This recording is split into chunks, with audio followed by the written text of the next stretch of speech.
اس بار امانت کو انسان نے اٹھایا، انسان نے اٹھایا۔ اللہ تعالیٰ نے انسان کی اس امانت، انسان کی ہمت کو بیان کرنا، انہو کان قدیرا۔ جب تک اس امت کے سامنے قرآن کریم کی امانت نہیں آئی تھی، جب تک قرآن کریم کا بوجھ اس انسان نے اٹھایا نہیں تھا، تب تک یہ پوری جماعت انسان بڑا ظالم اور بڑا جاہل، پلے دبے کا جاہل تھا، پلے دبے کا جاہل۔ جہالت کا یہ حال تھا کہ اپنے قمار بازی میں جوا کھیلتے ہوئے بیوی تک کو ہٹایا کرتے تھے۔ یہ جہالت تھی، اور ظلم اس درجے کا تھا کہ بیٹیوں کو زندہ درگور کر دیا۔ یہ ان کا ظلم تھا۔ لیکن جب قرآن کریم ان کے سامنے آ گیا، رسول اکرم صلی اللہ علیہ وسلم نے لوگوں کو قرآن کریم کی تعلیم دی، تو وہی قوم جو ظلم تھا، جہول تھا، علامہ ہو، وہی قوم ظالم کے بجائے انصاف ہو، ان کے اندر انصاف آ گئی، عدل آ گئی، تعلیم آ گئی۔ اور ایسی تعلیم آئی، وہ صحابہ کرام، وہ ایسی مقدس جماعت جس کی نظیر چشمے فلک میں نہ تو پہلے دیکھی نہ بعد میں، ایسے مقدس جماعت صحابہ کرام۔ تو اللہ رب العزت نے اس قرآن کریم کی بدولت لوگوں کے اندر علم عطا فرمائی، لوگوں کے اندر امن و انصاف کا ملکہ پیدا کرنا دیا۔ یہ وہ قرآن کریم، اس قرآن کریم کو انسان نے اٹھایا۔ اب دیکھا جائے کہ انسان بظاہر کتنا کمزور ہے، کتنا کمزور ہے، لیکن ایک طرف پہاڑ کی طاقت کا مقابلہ کرتی، اس کی طاقت زمین کی طاقت کا مقابلہ کرتی ہے۔ پہاڑ کی طاقت کے باوجود پہاڑ اٹھا نہیں سکتا انسان نے، کہ اللہ تعالیٰ نے انسان کے دلوں کے اندر ملکہ عطا فرمایا، تو طاقت عطا فرمائی۔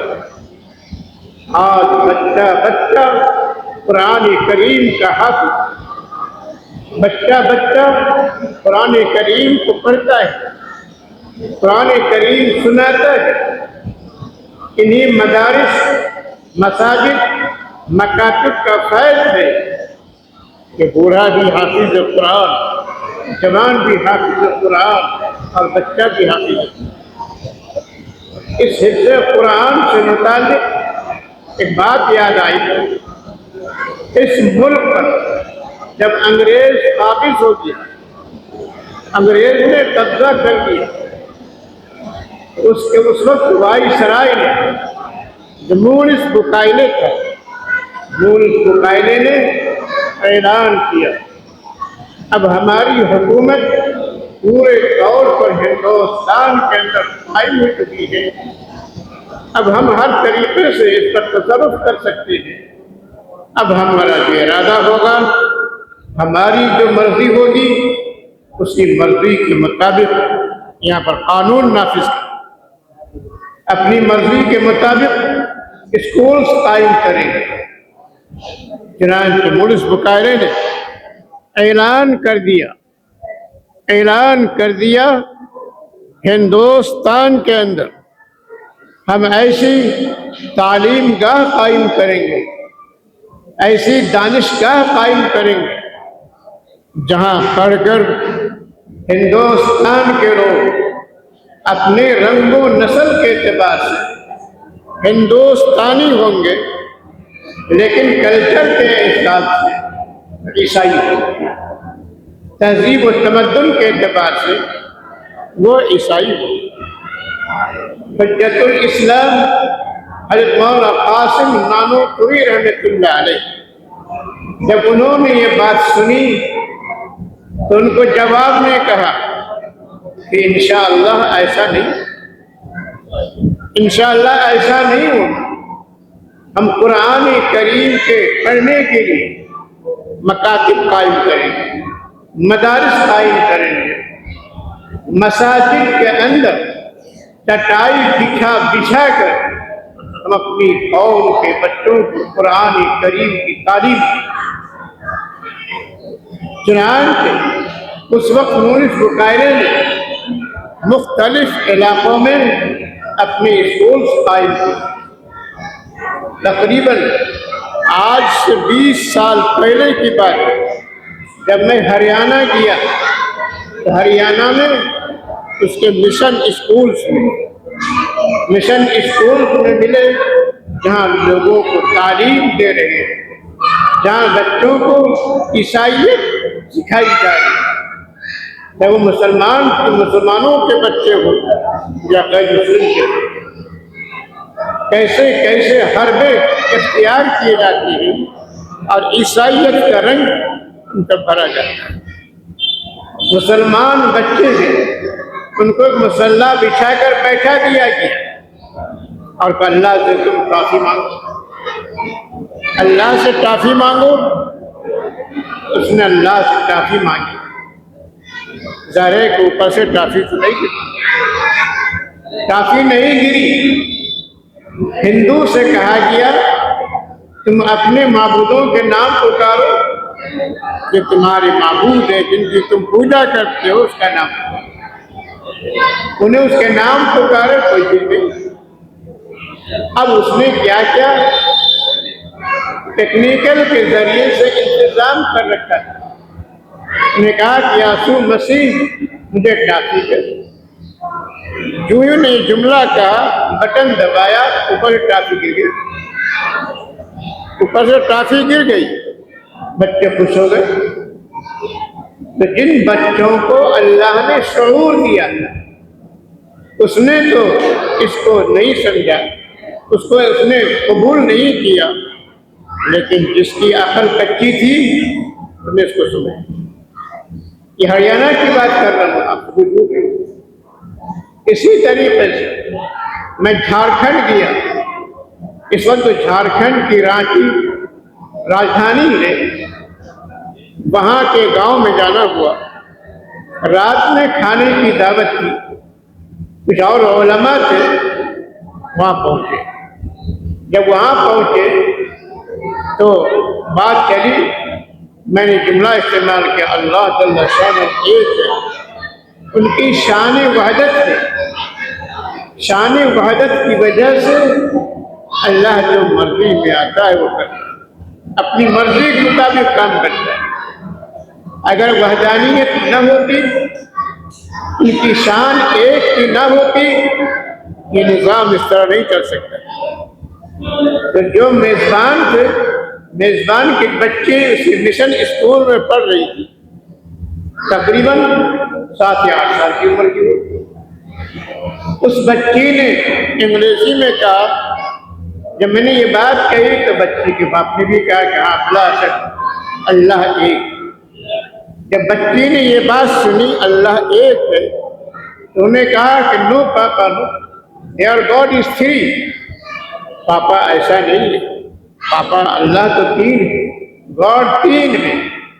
کیونکہ عیسائی لوگ جو آج کل عیسائی ہونے کا دعویٰ کرتے ہیں، ان کا صرف دعوی ہے، حالانکہ سیدنا حضرت عیسیٰ علیہ السلام نے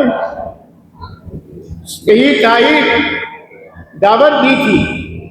انہوں نے قوم سے کہا، یا وَإِذْ قَالَ عِيسَى ابْنُ مَرْيَمَ يَا بَنِي إِسْرَائِيلَ إِنِّي رَسُولُ اللَّهِ إِلَيْكُمْ مُصَدِّقًا لِمَا بَيْنَ يَدَيَّ مِنَ التَّوْرَاةِ وَمُبَشِّرًا بِرَسُولٍ يَأْتِي مِن بَعْدِي اسْمُهُ أَحْمَدُ۔ حضرت عیسیٰ علیہ السلام نے لوگوں کو یہ کہا اے بنی اسرائیل میں اللہ کی طرف سے تمہارے پاس رسول بنا کر بھیجا گیا، اور میرا کام کیا ہے کہ ہم سے پہلے نبی گزرے ہیں، حضرت موسیٰ علیہ السلام، حضرت داؤد علیہ السلام، ان کے پاس جو کتابیں آئی تھی میں ان کتابوں کی تصدیق کرتا ہوں کہ حضرت موسیٰ پر تورات آئی ہے جو حق، حضرت زبور کے پاس جو کتاب آئی تھی حق، میرے پاس اللہ نے انجیل عطا کی، اور اس بات کی خوشخبری سنانے آیا ہوں کہ میرے بعد نبی آخر الزماں ہوں گے، ان کا نام احمد۔ تو حضرت عیسیٰ علیہ السلام نے پیغام دیا، آخری نبی کے آنے کی خوشخبری سنا دی، اور ہر ایک نے اور ہر ایک نبی نے اپنی اپنی امت کو بتا دیا، وعدہ لیا کہ میرے بعد نبی ثم جاءکم رسول لتؤمنن به لتنصرنہ، ان پر ایمان لاؤ گے، ان کی تصدیق کرو گے۔ اسی طریقے سے ایک موقع پر نبی اکرم صلی اللہ علیہ وسلم نے فرمایا کہ آج ایک موقع پر تمہارے فاروق رضی اللہ تعالی عنہ تورات کی عبارت پڑھنے لگے، آپ کا چہرہ انور سرخ۔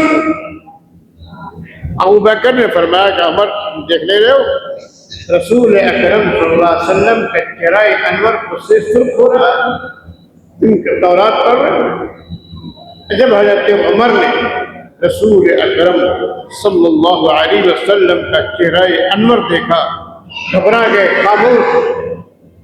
پھر آپ نے فرمایا عمر تمہارے پاس قرآن کریم، ان قرآن کریم کے بجائے تورات پڑھتے ہو؟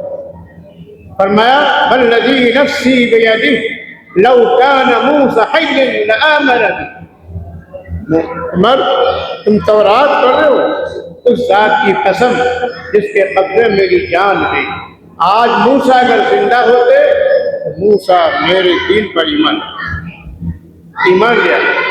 یہ قرآن کریم معلوم یہ ہوا یہ دعویٰ کرتے ہیں تو حضرت عیسیٰ علیہ السلام نے کبھی تین خداؤں کی تعلیم نہیں، تین خداؤں کی تربیت نہیں کی، ہمیشہ ایک خدا کی تعلیم، ایک خدا پر ایمان لانے کی انہوں نے تاکید کی۔ ایک موقع پر قرآن کریم میں آتا ہے کہ رسول اللہ صلی اللہ علیہ وسلم نے ارشاد فرمایا کہ ہر ایک نبی نے میری بشارت کی۔ حضرت عیسیٰ علیہ السلام کو قیامت کے دن اب بڑا سوال کرے گا، عیسیٰ کیا تم نے اپنی قوم کو اس بات کی تعلیم دی تھی کہ مجھے اور میرے ماں کو خدا تسلیم کرنا، خدا ماننا؟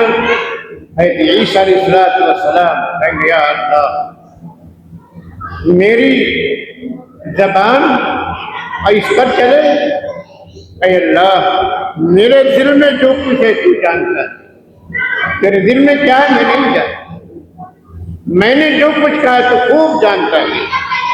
اے رب کریم، اے رب کریم، جب تک میں زندہ تھا میں ان کی نگرانی کیا کرتا، اور جب میں انتقال میرا ہو گیا تو نے مجھے اٹھا دیا، اب اس کا محافظ تو گیا۔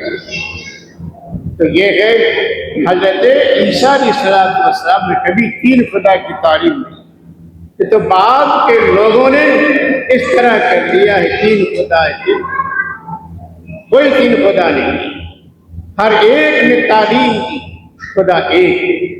اور ہمارے قرآن کریم میں اعلان کر دیا قل هو اللہ احد اللہ الصمد لم یلد ولم یولد ولم یکن له کفوا احد۔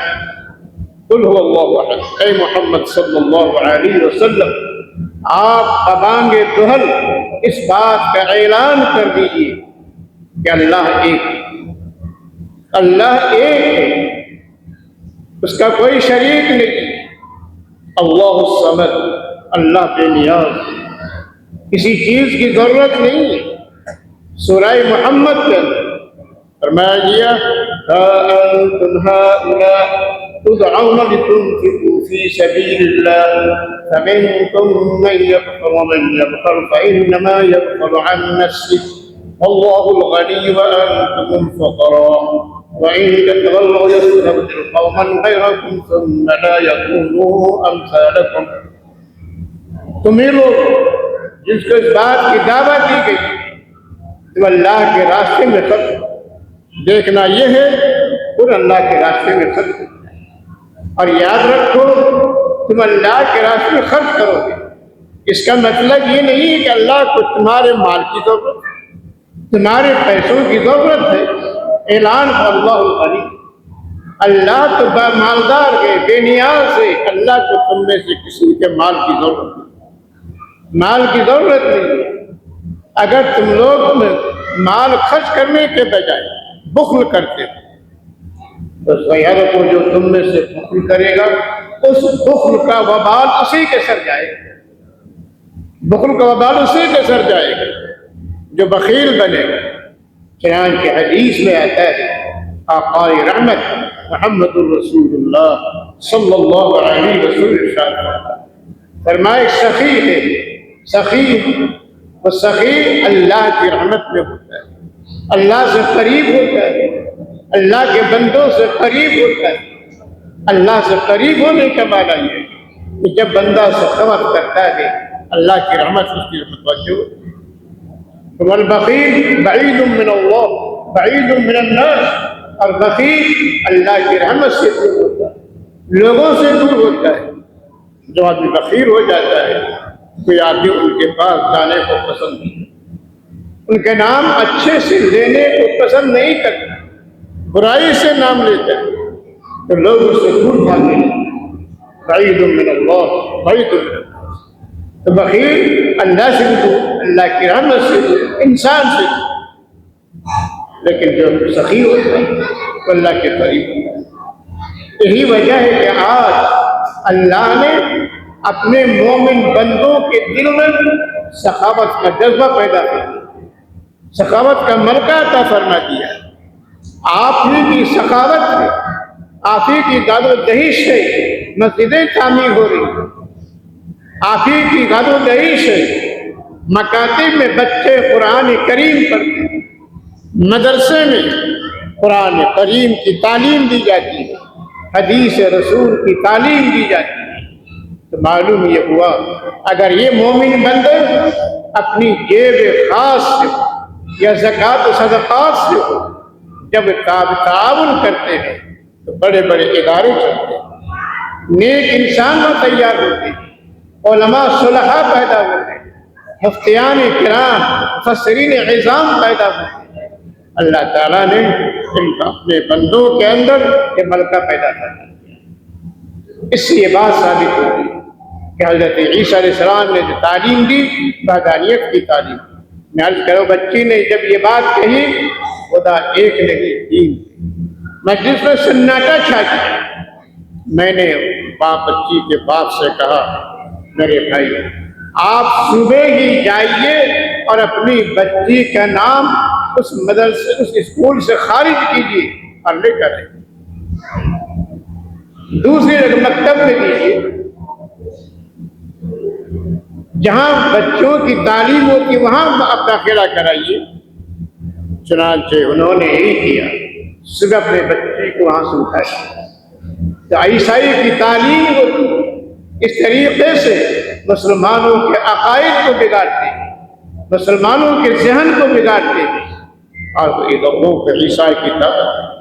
لیکن آج اللہ کا فضل ہے پورے ہندوستان کے اندر جیسے کہ حضرت نانوتوئی رحمۃ اللہ علیہ مولانا قاسم نانوتوئی رحمۃ اللہ علیہ جو بانی دارالعلوم دیوبند تھے انہوں نے جملہ کہا تھا کہ نہیں ایسا نہیں ہوگا بلکہ ہم ایسے اس کو مدارس قائم کریں گے مکاتب قائم کریں گے جہاں بچے بیٹھ کر قرآن کریم سیکھیں گے رسول اکرم صلی اللہ علیہ وسلم کی حدیث پڑھیں گے اور وہ رنگ و نسل کے اعتبار سے ہندوستانی ہوں گے لیکن ان کی تہذیب ان کا تمدن اسلامی لباس اسلامی ان کی تہذیب اسلامی ہوگی۔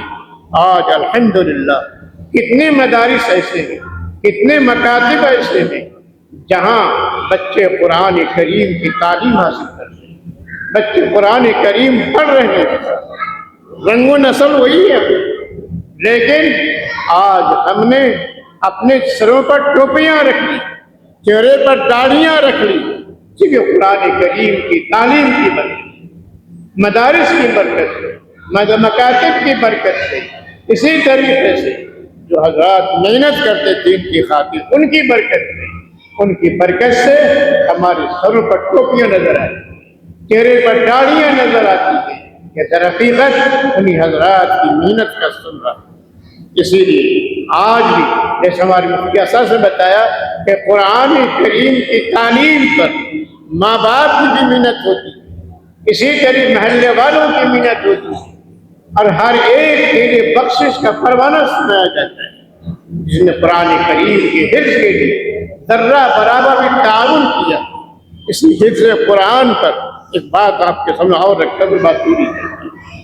حضرت اورنگزیب عالمگیر رحمۃ اللہ علیہ، آپ حضرت سب جانتے ہیں، ان کے نام سے واقف ہے، جنہیں 50 سال تک اس ہندوستان کے اندر حکومت، 50 سال تک حکومت، اور گھوڑے کی پشت پر بغیر پالان کے سفر کیا کرتے، بغیر زین کے بیٹھا کرتے تھے، ایسے بہادر انسان، اور اپنی روزی خزانے سے نہیں لے چلاتے، خود ان کی اہلیہ سینے پرونے کا کام کرتی تھی، خود لکھنے کا کام کرتے تھے، اس میں سے جو اجرت ملتی تھی اسی سے کھانا کھاتے، اسی سے کھانا کھاتے۔ یہ اعلیٰ مقام تھا۔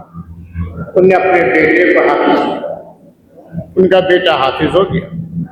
اس زمانے میں اورنگزیب کے والد نظر بند تھے، اورنگزیب کے والد نظر بند تھے، لیکن باپ کے پاس لے کر آئے اور کہا ابا جان یہ میرا بیٹا ہے، آپ کا پوتا ہے، آپ کے پوتے نے قرآن کریم کا حفظ مکمل کیا۔ دادا نے کہا یہ میرے لیے کیا ہے، میرے لیے کوئی خوشی نہیں، بچہ اگر حافظ قرآن کریم حفظ بھی کرتے ہیں، 6 مہینے میں حافظ ہو کر 6 مہینے میں حافظ ہو کر اپنے باپ کے پاس آتے ہیں کہ ابا جان دیجیے میں نے آپ کی تمنا پوری کر دی، آج میں بھی حافظ قرآن۔ خوشی سے باپ جھوم اٹھا، سینے سے لگایا، تھپ تھپایا، کہا کہ بیٹا اب میرے لیے خوشی کی بات ہے، اب میرے لیے خوشی کی بات ہے۔ اسی لیے بزرگان محترم آج ہمارے لیے جو کوششیں کی جا رہی ہیں، کوششیں یہ کی جا رہی ہیں کہ مسلمان والی نسل کو دین سے بالکل دور کر دیا جائے، دین سے بیزار کر دیا جائے۔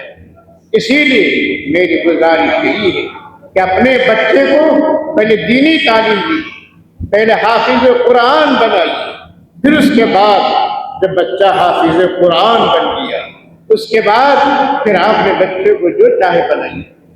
دین منع نہیں کرتا، ہمارے علماء منع نہیں کرتے، ہاں ہم یہ کہتے ہیں، ہمارے علماء یہ کہتے ہیں بچے کو دیندار بناؤ، حافظ قرآن بناؤ، پھر بہترین ایڈوکیٹ بناؤ، بہترین سائنسداں بناؤ، بہترین ڈاکٹر بناؤ، بہترین تم اس کے لیے اور جو مقام ہو سکتا ہے وہ بناؤ، ڈاکٹر بنائیے، وکیل بنائیے، سائنسداں بنائیے، جو کچھ بنائیے، پہلے ان کو مسلمان بنائیے، تو آگے چل کر جب وہ ڈاکٹر بنے گا تو مسلمان ہو کر بنے گا، وکیل بنے گا تو مسلمان ہو کر بنے گا، پی ایچ ڈی کرے گا تو مسلمان ہو کر بنے گا۔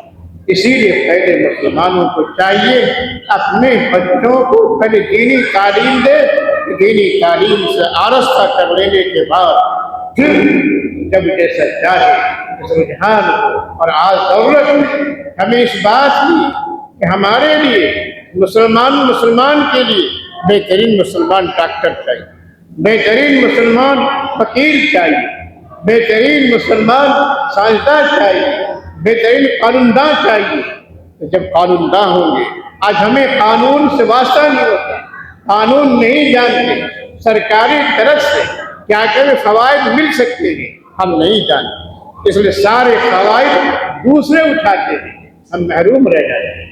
اس لیے ضرورت اس بات کی ہے کہ بچے کو دین سکھائیے، دین سکھانے کے بعد آپ ان سے جو چاہے بنائیے، آپ عالم بنائیے، فقیہ بنائیے، آپ وکیل بنائیے، بارسٹر بنائیے، جو آپ کو مزاج ہو، بچے کا جو مزاج ہو بنائیے۔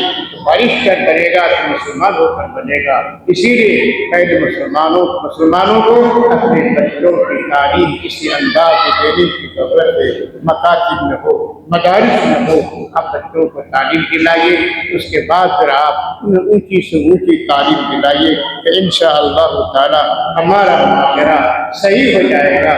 معاشرہ کے اندر دین بھی آئے گا، دنیا بھی آئے گی۔ لیکن جب تعلیم ہی نہ ہو تو ظاہر ہے کہ جب تعلیم ہی نہ ہوگی نہ دنیا سبرے گی نہیں آخرت۔ اسی آخرت کے ساتھ دنیا بھی دیکھیے، دنیا پیدا شدہ چند روزہ ہے، لیکن آج ہم دنیا کی خاطر شب و روز لگا دیتے ہیں، دین کی خاطر نہیں۔ اسی لیے گزارش یہی ہے کہ ہم دین سیکھیں، دین سیکھنے کے بعد بچوں کو سکھائیں اور پھر بچوں کو ان کی تعلیم دلائیں۔ اللہ تعالی ہم سب کو اس کی توفیق عطا فرمائے۔